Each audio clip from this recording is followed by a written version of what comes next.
ஹல்லேலூயா. அன்னைக்கு ஆண்டவர் அழுறது மாதிரி பைபிள்ல இல்ல, ஆனாலும் ஒரு வழி இருக்கும்ல, ஒரு வழி இருக்கும்ல. அன்னைக்கு கழுதை மேல வந்தார், அன்னைக்கு இரட்சகராய் வந்து அழுதார். நாளைக்கு எத்தனை பேர் ஓடி ஒளிவாங்களா அவரை ஃபேஸ் பண்ண முடியாம? நாமம் தரிக்கப்பட்டிருக்கிறது. ஆண்டவரே, அவங்களை இப்படி வச்சிருக்கிறீங்க, இவங்களை இப்படி வச்சிருக்கீங்க. இன்னைக்கு இதுதானே நமக்கு பிரஷியஸா இருக்கிறது. ஆண்டவர், என் மேல உங்க நாமம் தரிக்கப்பட்டிருக்கிறது. நீங்க என்ன தெரிந்தெடுத்து இருக்கிறீர், உங்களுடைய நாமம் தரித்து இவ்விதமாய் நீ என்னுடையவளானாய், உம்முடையவனாய், உம்முடையவளாய் என்னை நீர் மாற்றி இருக்கிறீர். ஆண்டவரே, நம்ம எதெல்லாம் பிரஷியஸா பார்க்கிறோம் தெரியுமா? ஆண்டவரே, அவங்களுக்கு உடனே வேலை கொடுத்தீங்க. ஆண்டவர், அவங்களுக்கு நம்ம நினைச்ச நிறைய காரியம் நடக்கல, கர்த்தர் நடத்ததானே செய்யறாரு. இப்போ ஒரு நெருக்கமான சூழ்நிலை தான். என்ன செய்ய போறோம்? பெரிய கொஸ்டின் இருக்குல்ல. 3 வருஷம் லாக்டவுன் இருந்துச்சுல்ல, என்ன செஞ்சோம்? அன்னைக்கு கேஸ் இருந்து சாப்பாடு இல்லை, எல்லாரும் கேஸ் ஏறி இருந்தீங்க. ஆமே, நடத்தலையா கர்த்தர்? நடத்தலையா? நீ தண்ணீரை கடக்கும் போது நடத்துவார். ஒரு வருமானம் இருந்தாங்க, ஒரு வருமானம் இருந்தா நடத்தலையா கர்த்தர்? நம்ம எதை மறந்துட்டோம் தெரியுமா? ஆமா, எனக்கு ஒரு ராஜா இருக்கிறார், எனக்கு ஒரு ராஜா இருக்கிறார், எனக்கு ஒரு ராஜா இருக்கிறார், என்னை போஷிக்கிறவர். அவர் சாலேமின் ராஜா. அவர் தளர்ந்து வந்த ஆபிரகாமுக்கு அப்பமும் திராட்சரசமும் கொடுத்த ராஜா, எனக்காக ஜீவனை கொடுத்த ராஜா. என்னை தனியா விட மாட்டா, என்னை தள்ளாட விட மாட்டா. என்னை அலைந்து நீதிமானுடைய சந்ததி அப்பத்துக்கு அலைந்து திரிய நல்ல கைகளை சட்டி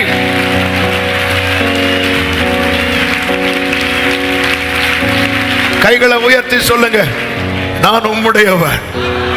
என்னை நீர் அப்பத்துக்கு அலைந்து திரிய விட மாட்டீர், என்னை நீர் அலைந்து திரிய விட மாட்டீர், என்னை நீர் அலைந்து திரிய விட மாட்டீர். சத்தமா ஆமென் சொல்லுங்க பார்க்கலாம். ஹல்லேலூயா. கூப்பிடும் காக்கை குஞ்சுகளுக்கும் ஆகாரத்தை சமதரித்து கொடுக்கிறவர்.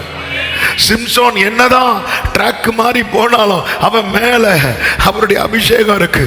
ஒரு கட்டத்தில் அவனுக்கு தாகம் தாங்க முடியாம ஆண்டவர்கிட்ட ஒண்ணு கேட்டான், நான் தாகத்துல சாகணும் ஆண்டவரே, இந்த பெலிஸ்தியர் கையால நான் சாகணும் ஆண்டவரே கேட்டு முழங்கால் எடுத்து போட்டு அடிச்சான் பாருங்க. பள்ளத்தாக்க கர்த்தர் வந்து பள்ளத்தாக்க பிளக்கிறார். அங்கதான் என்ன கோர் என்று சொல்லுகிறான். அங்க தண்ணீர் தானா சாகணும் ஆண்டவரே கேட்கிறான். எப்படா அவனை சாக விடுவேன்? நீ இருக்கிற இடத்துல பள்ளத்தாக்கு.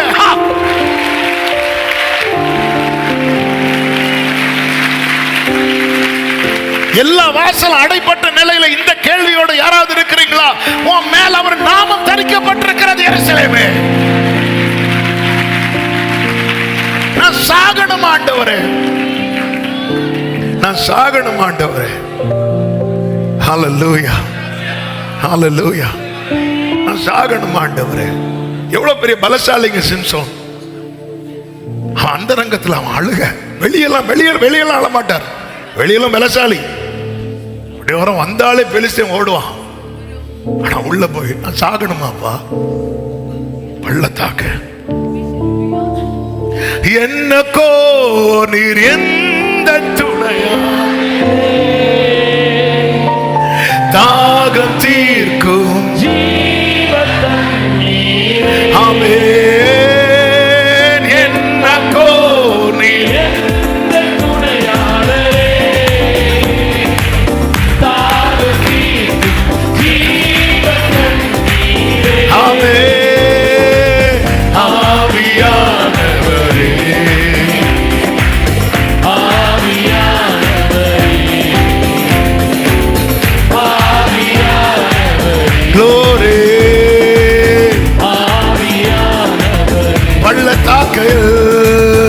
பள்ளத்தாக்கில் நடக்கும் போது என்னை காண்க காப்பவரே தாகத்தாலே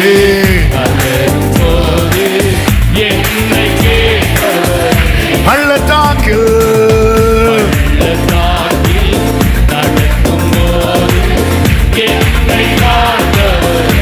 ஆமே தாகத்தாலே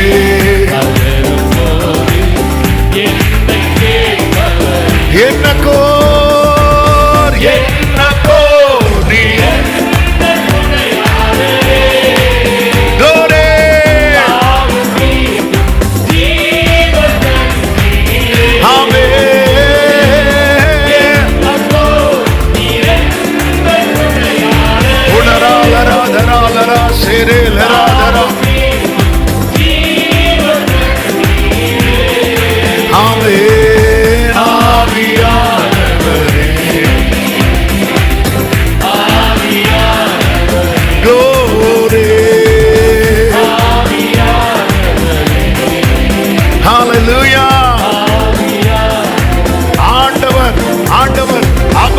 நாமம் தரிக்கப்பட்ட அவருடைய ஜனம் இருந்த கோசேன் என்னும் நாட்டை விசேஷப்படுத்தி வித்தியாசப்படுத்தினது போல உங்கள் குடும்பத்தை அவர் நாமம் தரிக்கப்பட்ட நீங்கள் இருக்கிற உங்கள் குடும்பத்தை கர்த்தர் விசேஷப்படுத்தி ஹல்லேலூயா ஹல்லேலூயா கர்த்தருக்கு மகிமை உண்டாவதாக. நேரம் அதிகம் போகிறது. நான்காவதாக, இந்த எருசலேமே கர்த்தர் உனக்கு செய்தது என்ன தெரியுமா? நீ மறுபடியும் கட்டப்பட்டவன். 2 ராஜாக்களின் புஸ்தகம் 25:8 சொல்லப்பட்டிருக்கிறது. நேபுகாத்நேச்சார் என்ன செய்தானா? 8-9 வசனங்களை வாசிக்கலாம். 5ஆம் மாதம் 7ஆம் தேதியிலே நேபுகாத்நேச்சார் என்னும் பாபிலோன் ராஜாவின் 19ஆம் வருஷத்திலே பாபிலோன் ராஜாவின் ஊழியக்காரனாகிய நெபுசாராதான் என்னும் காவல் சேனாபதி எருசலேமுக்கு வந்து கர்த்தருடைய ஆலயத்தையும் ராஜாவின் அரண்மனை எருசலேமின் சகல கட்டடங்களையும் பெரிய வீடுகள் எல்லாவற்றையும் அக்கினியால் சுட்டெரித்து விட்டார். இப்படி எல்லாம் இடிக்கப்பட்டு பாழாக்கப்பட்டது. இனி எருசலேம் அவ்வளவுதான் இருந்த இடத்துல கர்த்தர் நெகேமியாவுக்குள்ள பாரத்தை கொடுக்கிறார், எஸ்ராவுக்குள்ள பாரத்தை கொடுக்கிறார். நெகேமியா எஸ்ராவை கொண்டு கர்த்தர் மறுபடியும் கட்டி எழுப்புகிறார், மறுபடியும் கட்டி எழுப்புகிறார். நம்முடைய வாழ்க்கையில் எத்தனை முறை சத்துருவானவன் இடித்து போட்டார், எத்தனை முறை இல்லாமல் ஆக்கினார், எத்தனை முறை இதோடு முடிந்தது என்கிற நிலையில கொண்டு வந்தார். ஆனாலும் கர்த்தர் மறுபடியும் என்னை தூக்கி எடுத்து நிறுத்தி இருக்கிறதை ருசித்தவங்க மட்டும். ஹல்லேலூயா ஹல்லேலூயா. கர்த்தருக்கு மாத்திரம் மகிமை உண்டாவதாக. நெகேமியா நாட்கள் வந்தபோது நெகேமியாவுக்குள்ள ஒரு பாரம், அவன் அறியாத ஒரு பாரம். அதாவது 2 விதமான பாரங்கள் இருக்கிறது. ஒன்று நாமவே உருவாக்குகிற பாரம், இன்னொன்று தேவன் இறக்குகிற பாரம். ஆண்டவர் ஒரு பாரத்தை இறக்கும் போது அது நம்ம எங்க தான் கொண்டு போகும் அப்படின்னா ஜெபத்துக்கு நேராய் கொண்டு போகும். மார்த்தாளுக்குள்ளே நிறைய காரியம் அவளே நினைச்சு கலங்கினா, அது அவளை என்ன செய்ய வைக்கல அப்படின்னா ஜெபிக்க வைக்கல. நீங்க கவலைப்படுகிற காரியம் உங்களை ஜெபத்துக்கு நேரா நடத்தல அப்படின்னா சம்திங் ராங் இன் யூ. தேவையில்லாம கலங்கிட்டு இருக்கிறீங்கன்னு அர்த்தம். ஒரு ஆமென் சொல்லுங்க. நான் கவலைப்படுகிற காரியம் ஜெபத்துக்கு நேரா நடத்தல அப்படின்னா என் கவலை தப்புன்னு அர்த்தம். நான் சும்மா கவலைப்பட்டு இருக்கிறேன்னு அர்த்தம். அன்னாளுக்கு கவலை இறக்குனது கர்த்தர். எனக்கு கதவை அடைச்சதே யாருதான்? கர்த்தர். அவ எங்க போனா தெரியுமா? ஆலயத்துல போய் ரொம்ப நேரம் ஜெபம் பண்ணான் இருக்கு. ரொம்ப நேரம் ஜெபம் பண்ணதும் ஏலி எதை பார்க்கறான்னு அவளுடைய வாயை பார்க்கறான். ஒரு கவலை ஒருத்தி ரொம்ப நேரம் ஜெபம் பண்ண வைக்குதுன்னா அது சரியான கவலை. அது கர்த்தர் கொடுத்த பாரம். நெகேமியாவை உபவாசம் செய்ய வைக்குது. நெகேமியா சேஃப் சோனுக்குள்ளதான் இருக்கிறான். அவன் ராஜ அரண்மனையில் ஒரு கவர்னர் போஸ்ட்னு வைங்களேன். சும்மா அந்த சாப்பாடு கொடுக்குற வேலை மட்டும் கிடையாது. அவன் அவ்வளோ மேன்மையான அந்த ராஜா இருக்கிற போஜன பந்தியில சும்மா லேஸ்ல யாருமே உள்ள வரக்கூடாது. அங்க நிக்கிறவன் ராஜ முகத்தை பார்த்து ஏன்பா துக்கமா இருக்கிற அப்படின்னு கேட்கிறான்னா ஒவ்வொரு முறை பந்தி பரிமாறும் போதும் நிறைய பேசக்கூடியவங்க. ஹாப்பியா, ஹாய் நெகமியா, ஹவ் ஆர் யூ, குட், இப்படி பேசிட்டு இருக்கிறவங்க. இன்னைக்கு நெகமியா பேச மாட்டேங்கிறான், முகத்தை அப்படி குனிஞ்சே விளம்பிட்டு போறான். வெறும் செர்வெண்டா இருந்திருப்பான்னா அவன் பேசினா என்ன, பேசல என்ன அப்படி சொல்லுவான். ஆனா அப்படி அல்ல, அப்படி முகத்தை பார்க்கும்போது துக்கமா இருக்கு. ஏன் துக்கமா இருக்கிற, என்ன விஷயத்தை சொல்லு. அவன் சேஃப் சோன்ல நல்லாதான் இருக்கிறான், ஆனால் அவனுக்குள்ள ஒரு பாரம். இந்த அலங்கம் திரும்ப கட்டணும், திரும்ப கட்டப்படணும். ஒரு காரியத்தை குறித்து கர்த்தர் பாரத்தை இறக்குறாருன்னா புரிஞ்சுக்கோங்க, ஆமென், அதெல்லாம் பலனாய் மாறப் போகிறது. அப்படி மறுபடியும் கட்டப்பட்டதுதான் இந்த எருசலேம். மறுபடியும் கட்டப்பட்ட எருசலேம். எஸ்ரா நாட்கள், நெகேமியா நாட்களிலே அலங்கம் கட்டப்பட்டது. செருபாபேல் எல்லாம் வந்து ஆலயத்தை திரும்ப கட்டுறாங்க. பாழானதை பயிர் நிலமாக்குவேன் என்று எசேக்கியேலை கொண்டு சொன்ன தீர்க்க தரிசனத்தை கர்த்தர் நிறைவேற்றினார். இஸ்ரவேல் என்னும் கன்னிகையே, உன்னை மறுபடியும் கட்டுவிப்பேன். நம்ம லைஃபை திரும்பி பாருங்க. ஜெபத்துல, ஜெப வாழ்க்கையில எத்தனை இடத்துல அப்படியே விழுந்திருப்போம். திரும்ப தூக்கி கொண்டு வந்து நிறுத்தி ஜெபம் பண்ண வச்சாரா இல்லையா? நான் சொல்றது எத்தனை பேருக்கு புரியுது? எத்தனை நாள் பைபிளை தொடாம இருந்தோம், இப்போ திரும்பி திரும்பி பைபிளை ஃபர்ஸ்ட்ல இருந்தே வாசிக்க வைக்கிறாரா இல்லையா? அவருடைய நாமம் தரிக்கப்பட்டிருக்கிறது.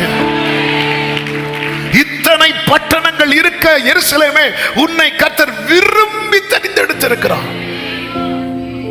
எப்ராயிமே, உன்னை நான் எப்படி கைவிடுவேன்? ஆண்டவரே சொல்ற, என் உள்ளம் எனக்குள். எவ்வளவு சர்வ ஞானியே குழப்ப வச்சுட்டோம் பார்த்தீங்களா? அந்த கிருபை நமக்கு தான். என் உள்ளம் எனக்குள், இவனை போடவா தூக்கவா, இவனை என்ன பண்ண, இவனை கீழே போட்டா நான் தான் அழணும். ஆமென், ஹல்லேலூயா. சில பிள்ளைங்க கோபத்துல பெற்றோர் சொல்லுவாங்கல்ல, தகப்பன் சொல்லுவார், ஏய் அவனுக்கு சாப்பாடு போடாத அப்படிமா. திரும்பி இவர் சாப்பிட உட்காந்துருக்கும், பிள்ளை சாப்பிட்டானா? அவன் சாப்பிட்டுருப்பான், சாப்பிடாத மாதிரியே இருப்பான். இதான் ஹல்லேலூயா. உங்களில் எவனாகிலும் தன் மகன் அப்பத்தை கேட்டால் கல்லை கொடுப்பானோ, மீனை கேட்டால் பாம்பை கொடுப்பானோ? நல்ல தகப்பனவர். எனக்கு ஒரு நல்ல தகப்பன் உண்டு. எனக்கு ராஜா யார் தெரியுமா? எங்க அப்பா தான். ஹல்லேலூயா. அவர் மறுபடியும் நெகேமியா சொல்றார், ஆமே, 2வது அதிகாரம் 17-18, ஆமே, ஜனங்களை எல்லாம் அழைத்து எருசலேம் பாழா இருக்கிறதையும் அதன் வாசல்கள் அக்கினியால் சுட்டரிக்கப்பட்டு கிடக்கிறதையும் நான் இருக்கிற சிறுமையும் பார்க்கிறீர்களே. நாம் இனி நிந்தைக்குள்ளாயிராதபடிக்கு எருசலேமின் அலங்கத்தை கட்டுவோம் வாருங்கள் என்று சொல்லி, என் தேவனுடைய கரம் என் மேல் நன்மையா இருக்கிறதையும் ராஜா என்னோடு சொன்ன வார்த்தையும் அவர்களுக்கு அறிவித்தேன். அப்பொழுது அவர்கள் எழுந்து கட்டுவோம் வாருங்கள் என்று சொல்லி அந்த நல்ல வேலைக்கு தங்கள் கைகளை திடப்படுத்தினர். மறுபடியும் கட்டப்பட்டது எருசலேமே உன் வாழ்க்கை. உன் வாழ்க்கையில ஒரு இழப்பு வந்த போது உலகம் சொல்லுச்சு, இவன் கதை முடிஞ்சிட்டுன்னு. ஆனா கர்த்தரே உனக்கு நாயகரா இருந்து, கர்த்தரே உனக்கு எல்லாமா இருந்து உன் வாழ்க்கையை மறுபடியும் கட்டி எழுப்பி இருக்கிறார். எருசலேமே, நீ மறுபடியும் கட்டப்பட்டது. 5வதாக அதிகம் போதிக்கப்பட்டது உன்னிடத்தில் தான். லூக்கா 19வது அதிகாரத்தின் 47வது வசனம்.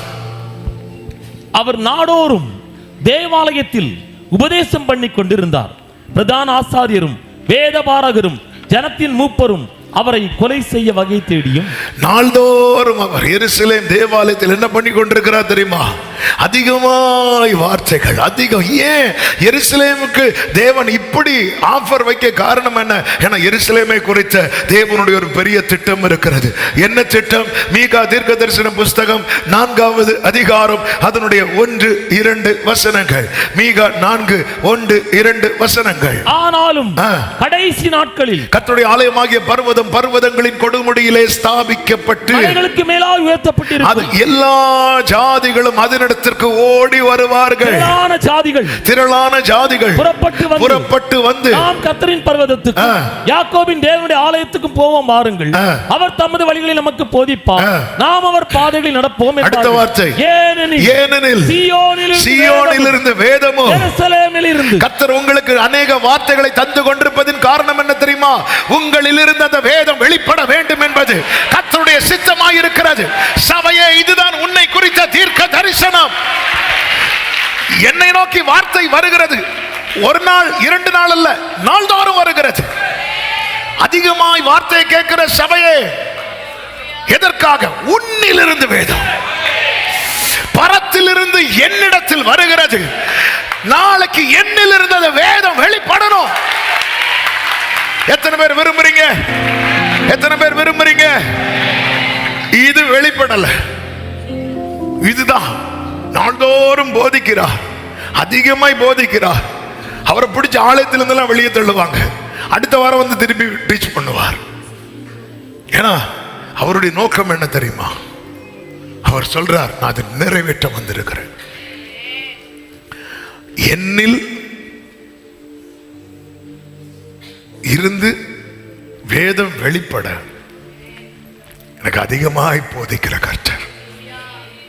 உங்களை உட்கார வச்சு போதிச்சிட்டு இருக்கிறது எதுக்கு தெரியுமா? நீங்க கேட்டுட்டு போறதுக்கு மட்டும் இல்ல, அது நாளைக்கு உதிக்கிற உன் ஒளியின் இடத்துல இந்த வசனம் என்கிற ஒளி உன்னில் உதிக்கும். ராஜாக்கள் நடந்து வருவார்கள். ஆமென் சொல்லுங்க பார்க்கலாம். ஆனா எருசலேமோ கண் சொருகி போன குருடா இருக்கிறது.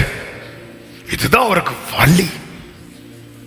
லூக்கா 13வது அதிகாரம் 34வது வசனத்துல ஆண்டவர் ஏங்கி சொல்லுவாரு, எருசலேமே எருசலேமே எருசலேமே, தீர்க்கதரிசிகளை கொலை செய்து உங்களிடத்தில் அனுப்பப்பட்டவர்களை கல்லறிகிறவளே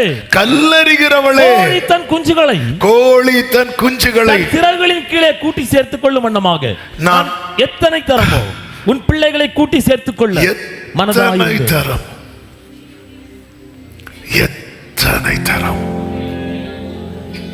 எத்தனை தரமோ நான் சேர்த்துக்கொள்ள மனதாயிருந்தேன். உங்களுக்கு மனதில்லாமற் போயிற்று. எத்தனை முறை என்னை மன்னிப்பீரோ, எவ்வளவா என்மின் தீரோ, மறுதலித்தோ மறுவாய்ப்பென கழித்தீர், மறுபடியும் அழைக்கிறீ. இனி நான் பழைய மனிதன் இல்லை, அப்பா நான் உங்க செல்ல பிள்ளை. ஹல்லேலூயா ஹல்லேலூயா. எத்தனை முறை ஆண்டவர் வழியில சொல்றாரு, உனக்கு ஒரு சான்ஸ் 2 சான்ஸ் இல்ல. ஆமே, நம்ம செகண்ட் சான்ஸ் வைக்கிறோம். ஆண்டவர் கேட்கிறார், செகண்ட் சான்ஸ் ஆடா உனக்கு? ஆமே, எத்தனை சான்ஸ்டா உனக்கு? அந்த சான்ஸ் முடிய போகுது நினைச்சு எருசலேம் அழல, அவர் அழுறாரு. நம்ம எக்ஸாம் எழுதிட்டு இருக்கிறோம், 1 மணிக்கு எக்ஸாம் முடியுது, டைம் ஆகுது, எக்ஸாமினர் நிக்கிறாங்க. பொதுவாக டைம் ஆகுதுன்னா யாரு பதறுவாங்க தெரியுமா? எக்ஸாம், ஐயோ நான் இன்னொரு 2 கொஸ்டின் எழுதுனா பாஸ் ஆவேன், டைம் ஆகுதே. இங்க பார்த்தா எக்ஸாமினர் பதறாரு, இங்க இன்னும் முடியலையா? ஆமே, உணர்வில்லாமல். அதான் எத்தனை தரமோ நம்ம லைஃப் திரும்பி பாருங்க, நமக்கு கிடைச்ச சான்ஸ் என்ன தெரியும்? அதாவது நான் தப்பு பண்ணியும் ஆண்டவர் என்ன தண்டிக்காம இருக்கிறார்னா, தப்பு செய்வதற்கான லைசன்ஸ் தந்திருக்கிறார்னு நினைக்கிற அதி புத்திசாலிகளே. தப்பு பண்ண லைசன்ஸ் தரல, நீ திருந்த சான்ஸ் தந்திருக்கிறார். ஏன்? ஒன்னு அவர் இழக்க விரும்பல. ஹல்லேலூயா. என்னை அவர் இழக்க விரும்பவில்லை. எத்தனை முறை என்னை மன்னித்தீரோ, எவ்வளவா என்னை தீரோ, மறுதலித்து மறுவாய்ப்பென கழித்தே, மகன் என்று மனதா அழைக்கிறீ, மறுபடி மறுபடி நான் பாவத்தில் விழுந்தோ, ஒரு நாள் என காத்திருந்தீர், இனியும் தாமதிப்பது.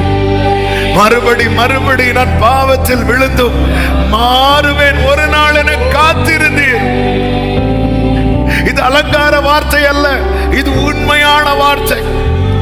இவன் மாறுவான், இவன் நாளைக்கு மாறிடும். அதுதான் பவுல் சொல்றாரு. மேன்மை பாராட்ட என்கிட்ட ஒண்ணுமே இல்லை. என்னை விசேஷித்தவன், நான் விசேஷித்தவன் ஆகல, அவர் என்னை விசேஷித்தவன் ஆக்கினா. அவன் அந்த நாளுக்காக அவர் பொறுமையா இருந்தா, என் பிள்ளை மாறுவான், என் பிள்ளை மாறுவான். அவரால் தாங்க முடியல. கோழி தன் குஞ்சுகளை சேர்த்து கொள்ள வேண்டாமா, அவர் ஆடா இறங்கி வந்துட்டாரு. உன்னை புரிய வைக்க இப்போ கோழியா சொல்றாரு. இதுக்கு மேலே நீ அவரை சிரமப்படுத்தியா? அவர் யார் தெரியுமா? அவரு உயரமும் உன்னதமுமான சிங்காசனத்தில் வீற்றிருக்கிறவர். இப்ப எந்த ரேஞ்சுக்கு நீ இறக்கி வச்சிருக்கிற பாரு, எந்த லெவலுக்கு கீழே கொண்டு வந்திருக்கிற பாரு. எத்தனை தரமோ. நம்ம லைஃப் பார்த்து இயேசு நம்ம பாஸ்ட நினைச்சு அழுறது, நமக்கு நிறைய லவ் கிடைக்கும். நம்ம பிரசன்ட் சிச்சுவேஷன் நினைச்சு அழுறாருன்னு வைங்களேன், நமக்கு மீட்பு கிடைக்கும். நம்ம ஃபியூச்சரை நினைச்சு அழுறாருன்னு வைங்களேன்,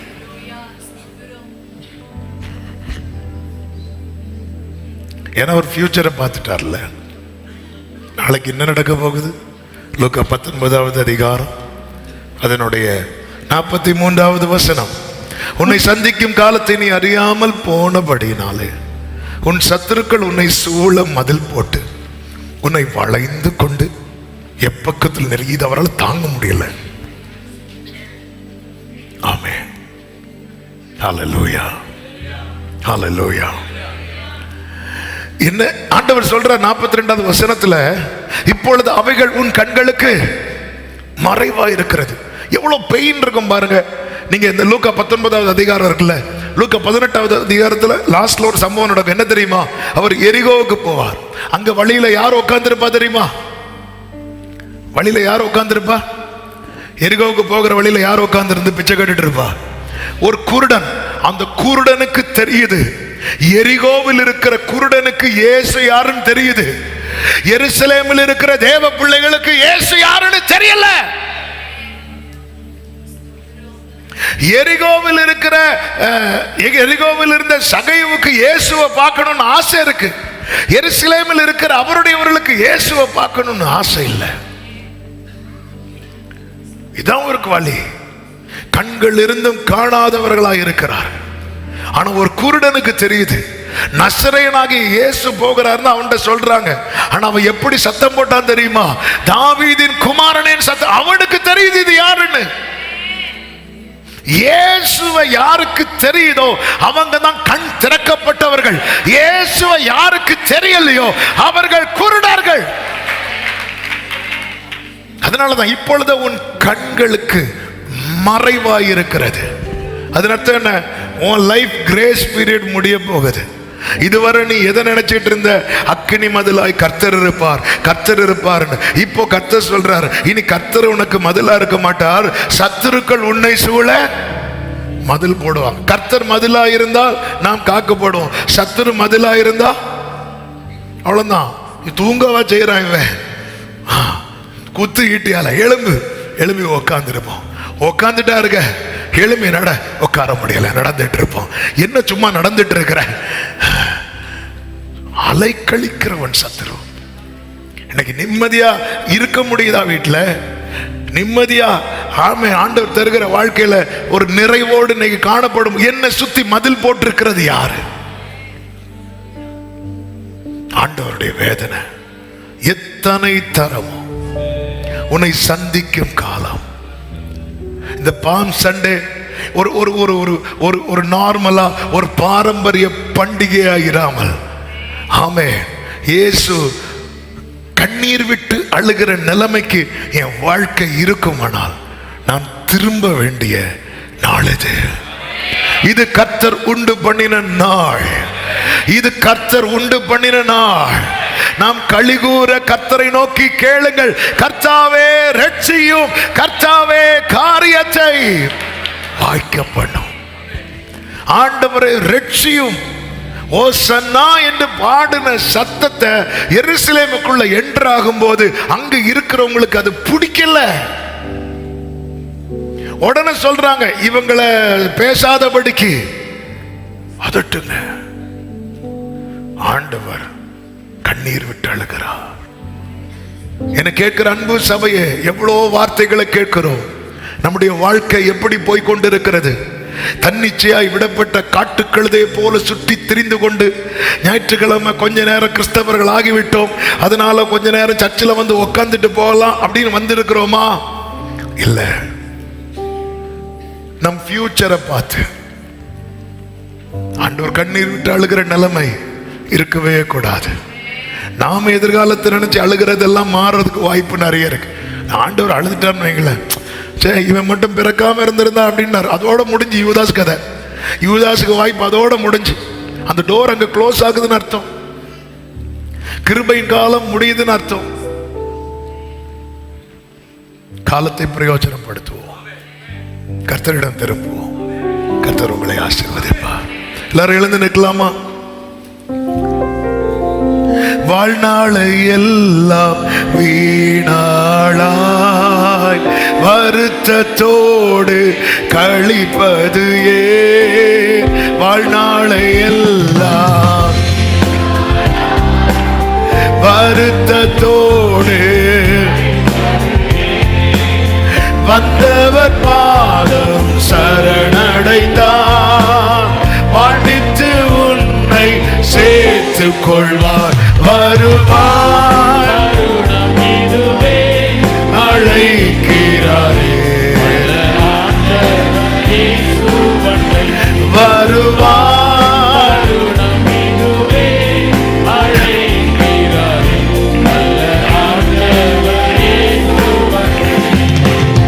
கட்டின வீடும் நீலம் பொருளும் கட்டிடும் ஊற்றா உறவினரோ.